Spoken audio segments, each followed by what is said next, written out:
আসসালামু আলাইকুম। জুনিয়র বৃত্তি পরীক্ষার্থী ২০২৫ তোমাদের পরীক্ষা খুবই সন্নিকটে। আগামী রবিবার অর্থাৎ ২৮ তারিখ থেকেই কিন্তু তোমাদের পরীক্ষা শুরু হবে বাংলা দিয়ে, এবং অন্যান্য যারা রয়েছে বিশেষ করে ইবতেদায়ী এবং দাখিল অষ্টম শ্রেণী যারা রয়েছে তাদের বৃত্তি পরীক্ষা কিন্তু ২৮ তারিখ শুরু হবে। তাই ভিডিওটি তোমাদের জন্য গুরুত্বপূর্ণ। কেন গুরুত্বপূর্ণ সেটা হচ্ছে, তোমরা এ ধরনের পরীক্ষায় পূর্বে কখনো অংশগ্রহণ করোনি। এটা হুবহু বোর্ড পরীক্ষার মতোই। তোমরা স্কুলে যেগুলো পরীক্ষা দিয়েছো সাধারণত সেখানে এমন কোনো বিষয় তোমরা পাওনি। আর এখানে কিন্তু ভুল করলে তোমার কিন্তু খুবই সমস্যা বা বড় ধরনের সমস্যা হতে পারে। তোমার রেজাল্ট আসবে না যদি বিশেষ কিছু ভুল করো, যেমনটা বোর্ড রোল রেজিস্ট্রেশন বিষয় কোড, এর যে কোনো একটি যদি তোমরা ভুল করো তোমাদের রেজাল্ট কিন্তু আসবে না। আর যদি এসেও থাকে সেটা তোমার ফেইল আসতে পারে। তাই ভিডিওটি আমি মনে করি যত স্টুডেন্ট রয়েছে সবার জন্য গুরুত্বপূর্ণ। তোমাদের পরীক্ষায় প্রত্যেকটা পরীক্ষায় এরকম একটি পেজ থাকবে যেটাকে ওএমআর শিট বলা হয়। তোমরা এখানে লেখা দেখতে পাচ্ছ, এটা এবছরের নতুন তোমাদের জন্য, যেহেতু বৃত্তি পরীক্ষা এবছর থেকে শুরু হয়েছে। মাধ্যমিক উচ্চ মাধ্যমিক শিক্ষা বোর্ড ঢাকা থেকে প্রকাশিত এরকম একটি ওএমআর শিট, যেটা জুনিয়র বৃত্তি পরীক্ষা ২০২৫-এর জন্য। তোমাদের নিজ নিজ বোর্ডে হয়তো উপরে লেখা থাকতে পারে মাধ্যমিক উচ্চ মাধ্যমিক শিক্ষা বোর্ড।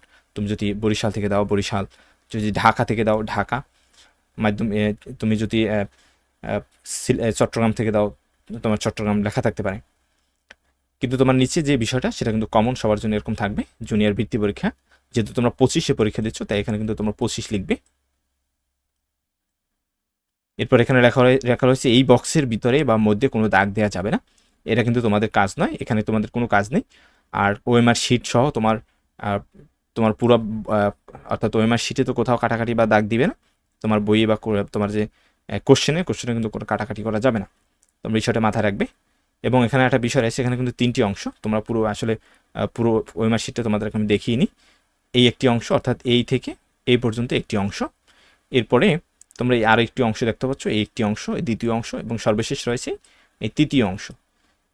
এবং এখানে তোমাদের আরও একটি পেজ থাকবে, সেটা হলো তোমাদের যে বহু নির্বাচনী বা নৈবিত্তিক প্রশ্নের জন্য কিন্তু একটি ওএমআর শিট থাকবে, সেটা এরকম থাকবে তোমাদের।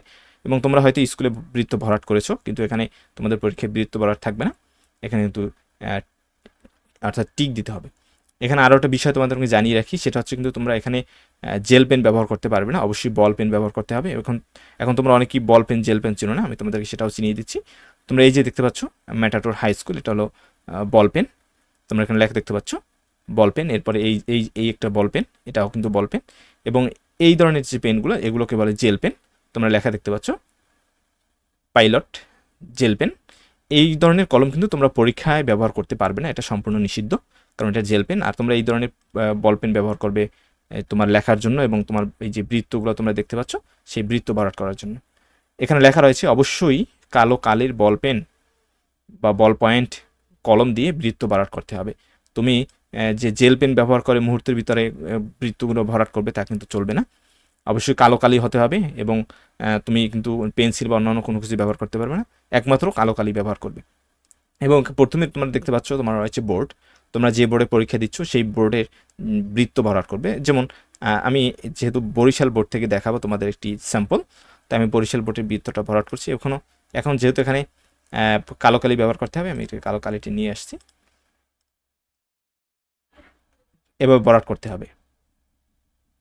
এরপরে তোমার রোল নম্বর, আমি এখানে রোল নম্বর এক ব্যক্তির একটি যে বরিশাল বোর্ড থেকে জুনিয়র বৃত্তি পরীক্ষা অংশগ্রহণ করবে তার একটি রোল এবং রেজিস্ট্রেশন এবং 101 বিষয় কোড দিয়ে আমি তোমাদেরকে দেখিয়ে দিচ্ছি। এরপরে তার রোল নম্বরটি হলো 219734। তোমরা দেখতে পাচ্ছ 219734।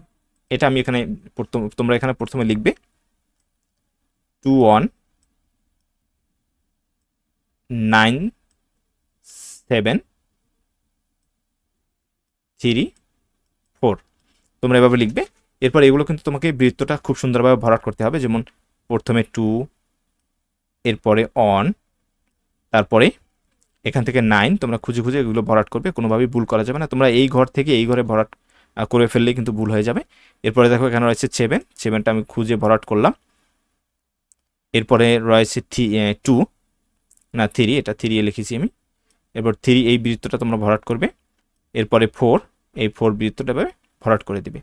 এরপরে তার রেজিস্ট্রেশন হলো 2515134886, এটা তোমরা এখানে লিখবে। আমি রেজিস্ট্রেশন নম্বরগুলো ইনপুট করছি, তোমরা অবশ্যই এগুলো খেয়াল করে খুব সতর্কতার সাথে ইনপুট করবে। এবং আরেকটা বিষয় সেটা বলে রাখছি যে তোমরা কিন্তু এডমিট কার্ড নিয়ে এরপর পরীক্ষার হলে যাবে, কোনোভাবে কিন্তু ভুল করা যাবে না, তাহলে কিন্তু তোমাকে পরীক্ষা দিতে দেওয়া হবে না। তাহলে আমরা ইনপুট করছি 2515134886, এগুলো আমাকে বৃত্ত ভরাট করতে হবে। যেমন এখানে 2, এরপর রয়েছে 5, এরপর রয়েছে অন, তারপর রয়েছে 5, এরপরে অন, তারপরে 3, তোমরা এগুলো সতর্কতার সাথে খুব ভালোভাবে বৃত্ত ভরাট করবে। এরপরে 4, এরপরে 88 রয়েছে, 8, এরপর রয়েছে 6, এভাবে ভরাট করবে। এরপরে আমি বাংলা সাবজেক্টের 101 বিষয় কোটের যে সাবজেক্টটি সেটা আমি এখানে দেখিয়ে দিচ্ছি। 101 তুমি যে পরীক্ষা দিবে সেই পরীক্ষার ওই দিন ওই পরীক্ষার সাবজেক্ট কোডটা এখানে লিখে নেবে। যেমন এখানে 1 অর্থাৎ অন, এরপর রয়েছে 0, এখান থেকে 0 ভরাট করলাম, এরপরে রয়েছে অন। আর এই ওএমআর শিটটা কিন্তু রঙিন থাকবে, আমার এখানে সাদা কালো রয়েছে, তোমরা এটা রঙিন পাবে। এরপর সর্বশেষ আর একটা কাজ হলো অতিরিক্ত উত্তরপত্রের সংখ্যা। এটা তোমরা সর্বশেষ অর্থাৎ পরীক্ষা যখন তোমার লেখা হয়ে যাবে সর্বশেষ, তখন প্রয়োজন পড়লে এটাকে তোমরা ব্যবহার করবে, আর প্রয়োজন না পড়লে ব্যবহার করবে না। প্রয়োজন কখন পড়বে? তোমরা যদি অতিরিক্ত উত্তরপত্রের সংখ্যা নাও, যেটাকে তোমরা লুটশিট বলো, তোমরা যদি লুটশিট নাও তাহলে কিন্তু এটা ভরাট করতে হবে। আর যদি ভরাট না করো সেক্ষেত্রে কিন্তু তোমার লুটশিটটা তোমার বাতিল হয়ে যাবে। তাই তোমরা যদি লুটশিট নিয়ে থাকো, মনে করো তুমি 2টি লুটশিট নিয়েছো, সেখানে তোমরা লিখবে 0, এরপরে 2 লিখবে, এর আগের ঘর কিন্তু ফাঁকা রাখা যাবে না। তাহলে তোমরা এভাবে ভরাট করবে 0, তারপরে এখানে 2। এই হলো এই তোমাদের এই যে ওএমআর শিট প্রথম পেজের আপাতত কাজ শেষ। এরপরে তোমরা যে কাজ, আর এখানে যে কাজগুলো রয়েছে এগুলো কিন্তু তোমার নয়, এগুলো পরীক্ষার হলে যেই থাকবেন তার দায়িত্ব, তিনি এগুলো দেখবেন। তোমার এখানে আপাতত কাজ নেই। তোমার কাজ হলো এখানে 2025 লেখা, বোর্ড, রোল নম্বর, রেজিস্ট্রেশন, বিষয় কোড, অতিরিক্ত উত্তরপত্রের সংখ্যা যদি তুমি নিয়ে থাকো, এগুলো সুন্দরভাবে সঠিকভাবে ইনপুট করা। এরপর যদি তোমার কোথাও সমস্যা হয় বা বুঝতে সমস্যা হয়, তোমরা তোমার পরীক্ষার কক্ষে যে পরীক্ষা যে টিচার থাকবেন তার হেল্প নিবে। তোমরা অবশ্যই তোমরা না বুঝে না শুনে কোনো কিছু করতে যাবে না, তাহলে কিন্তু দায়ভার তোমার নিতে হবে। আর যদি তুমি বাইসেন্স অতিরিক্ত বেশি মেজর কোনো সমস্যা হয় থাকে, সেক্ষেত্রে তুমি খাতাটা তোমাকে চেঞ্জ করে দিবে, কিন্তু তুমি আগে পণ্ডিতি করতে যেয়ে কোনো কিছু করতে যেও না। তাহলে এই নিচের 2টা পেজে কিন্তু তোমাদের কোনো কাজ নেই, এগুলো কিন্তু তোমার কাজ নয়, এগুলো কোনোভাবেই কাটাকাটি বা দাগ দেওয়া যাবে না। এরপরে তোমার বহু নির্বাচনী বা নৈবিত্তিক প্রশ্নের জন্য যে বিষয়টা করবে সেটা হলো তোমার এখানে লিখবে 2025, খুবই সিম্পল। আর তোমার পরীক্ষার বিষয়, তোমরা যে সাবজেক্টের পরীক্ষা দিচ্ছ সেই বিষয়, কিন্তু অন্য কোনো বিষয় না।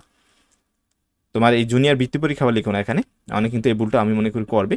পরীক্ষার বিষয়তে জুনিয়র বৃত্তি পরীক্ষা লিখতে পারে বা অষ্টম বৃত্তি পরীক্ষা। এখানে হবে তোমার যে সাবজেক্টের পরীক্ষা দিচ্ছ, মনে করো তুমি বাংলা পরীক্ষা দিচ্ছ, যেহেতু তোমার প্রথম বাংলা পরীক্ষা, এখানে লিখবে তোমরা বাংলা প্রথমও না দ্বিতীয় না, শুধু লিখবে কি তোমরা বাংলা লিখবে, ইংরেজিতে লিখবে ইংরেজি। এরপর বিষয় কোড কত? 101। এরপরে পরীক্ষার তারিখ কত? 28/12/2025, 28/12/2025। এরপরে তোমার এখানে বলা আছে কি দেখো, সঠিক উত্তরে টিক চিহ্ন দিবে, কাটাকাটি বা একাধিক টিক দেওয়া যাবে না, তুমি কোনোটা একাধিক টিক দিবে না। মনে করো তোমার 1 নম্বর যে কোশ্চেন বা 1 নম্বর যে নৈবিত্তিক প্রশ্ন, সেটাতে সঠিক উত্তর হবে মনে করো খ, তাহলে খতে এভাবে দাগ দিবে। একটু বাইরে গেলে কোনো সমস্যা নাই, কিন্তু তুমি একাধিক কোনো টিক দিবে না বা কাটাকাটি করবে না। মনে করো তুমি এবার টিক দিলে, এরপর আবার একটা কাটাকাটি করে ক দিলে, বা তুমি আবার এভাবে মনে করো 2টা দিয়ে রাখলে, এগুলো কিন্তু তোমার পরীক্ষার সময় বাদ যাবে। এরপর তুমি মনে করো 5 নম্বরের সঠিক উত্তর হবে মনে করো গ, তুমি এভাবে গতে দাগ দিয়ে রাখবে, এরপর এভাবে দাগ দিয়ে রাখবে। অবশ্যই তোমাকে কিন্তু বল পয়েন্ট ব্যবহার করতে হবে।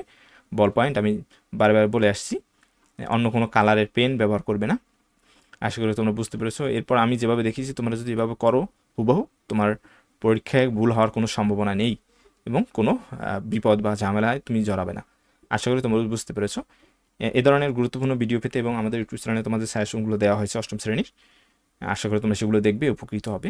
আর কোনো প্রশ্ন থাকলে অবশ্যই আমাকে তোমরা জানাবে কমেন্ট বক্সে। ধন্যবাদ সবাইকে। পরবর্তী যে কোনো আপডেটের জন্য অবশ্যই আমাদের ইউটিউব চ্যানেলটি তোমরা সাবস্ক্রাইব করে রাখবে। আশা করি তোমরা সে থেকে উপকৃত হবে। ধন্যবাদ সবাইকে।